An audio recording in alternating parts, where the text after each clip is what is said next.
What's up, YouTube? It's our favorite star, Zach So Famous, and we back with another reaction video. But today, I'm gonna be reacting to the craziest reaction of 10 killers getting a life sentence. And shit, we finna see how this shit go, you know what I'm saying? And if you don't know, now you know. I'm Zach So Famous, nigga.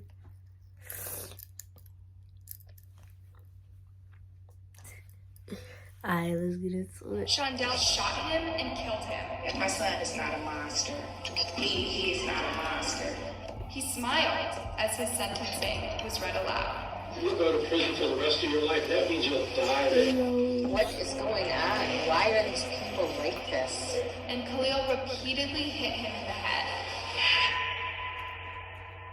The following stories tell the tale of 3 young teenage killers who had crazy reactions to getting life sentences. Shondell Jackson was born in February of 1991. His life took a turn for the worst on July 6th of 2009. He was walking through the campus of University of Wisconsin-Milwaukee alongside a friend of his, 20-year-old Derek Thomas. They came across a student who was walking to his River West apartment, which is located no more than a mile away from campus. This student was 21-year-old Nathan Potter, who was a senior at the university at the time. Nathan was talented and creative. He was well loved by friends and family, and he had his whole life ahead of him. All of that would change forever when he came across Shondell and Derek. These 2 men planned to rob Nathan. They held him at gunpoint and demanded that he hand over all of his money. But when he insisted that he had none, Shondell shot him and killed him. Both men would later pay for this cowardly and heartless act. He was arrested and his case went to trial. Throughout the entire trial, he showed absolutely no remorse for what he did or sympathy towards Nathan's heartbroken family. At times, he could reportedly even be seen smirking and gesturing towards them. Once, he even smiled at them. Nathan's mother, Denise, acknowledged how evil her son's killer was while speaking to the judge. We see how evil Shondell is in court, looking at us, swearing at us, and smiling. Nathan's father, James Potter, addressed the court as he gave a victim impact statement. Judge, there is nothing that can be said to bring back our Nathan. But your sentence can ensure that Shondell does not have the opportunity as a free man to inflict pain like this again. Is there such thing as pure evil? We think so. He was found guilty of first-degree homicide and robbery. His sentencing occurred while he was just 19 years old. The judge presiding over the case believed that should Shondell ever be released, he would be a public menace, quick to kill again. Not of caring of human life and the need to protect the community, which I also fear for with Mr. Jackson being out in the community. I am going to go ahead on count 1, the first-degree intentional homicide conviction, and I am going to sentence Mr. Jackson to life imprisonment without possibility for extended supervision. It was then that Shondell quickly looked over his shoulder, presumably to glare at his victim's family.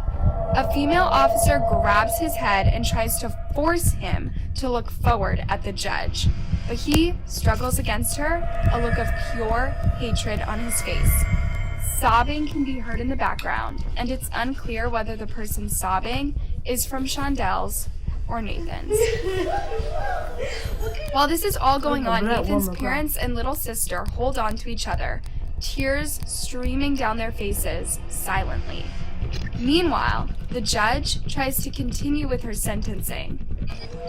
I know that that is something that is reserved for the most serious of cases, and I believe that this case rises to that level. The female officer begins to struggle to try to keep Shondell from looking at the victim's family, and eventually a male officer has to come over to assist her while the sobbing in the courtroom continues to intensify. Someone can be heard moaning in the background, likely one of Shondel's family members. Book Shondell family.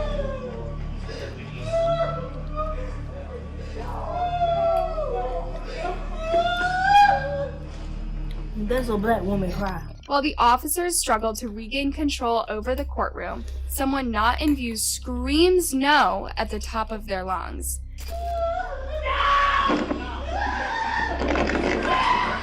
This seems to be all it takes to finally set Shondell over the edge.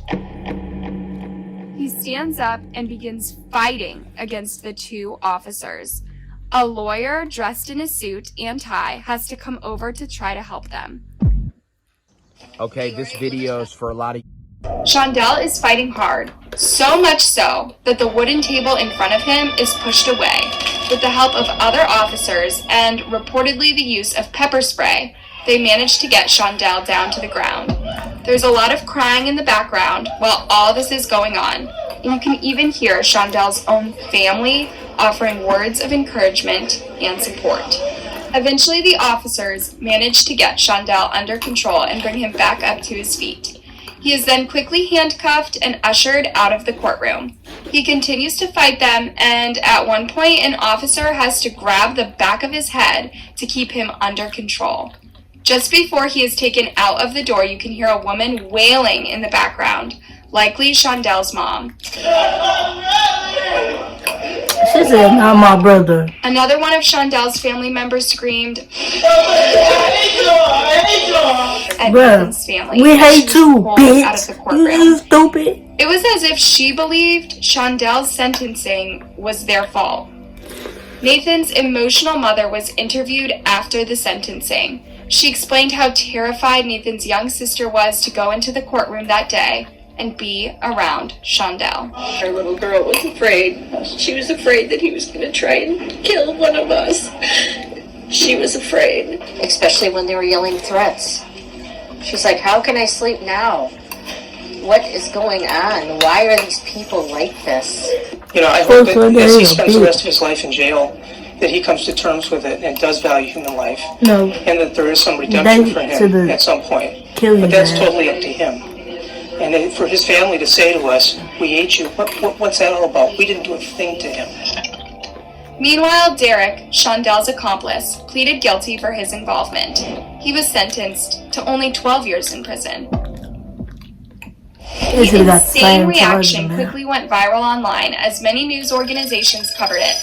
One reporter that was present noted how quickly the officers responded to Shondell's outburst. 12 News' Nick Bohr is live at the courthouse with new information. Nick, deputies reacted quickly to that outburst. Right, Kathy, almost as if they anticipated it, which they did because of the convicted killer's actions last February during his trial. Despite everything Shondell did, there are still people out there that believe Shondell's sentence was too harsh and that he deserves a second chance due to his young age. When I saw it on the news, I even cried. I'm like, oh my God, I can't imagine what that mother is going through. I never had a clue that my child had anything to do with it. My son is not a monster. He is not a monster. For now, he remains behind bars where he will likely stay for the rest of his life. To break it to you, but so fans gang got the video was just too long. There will have to be a part 2.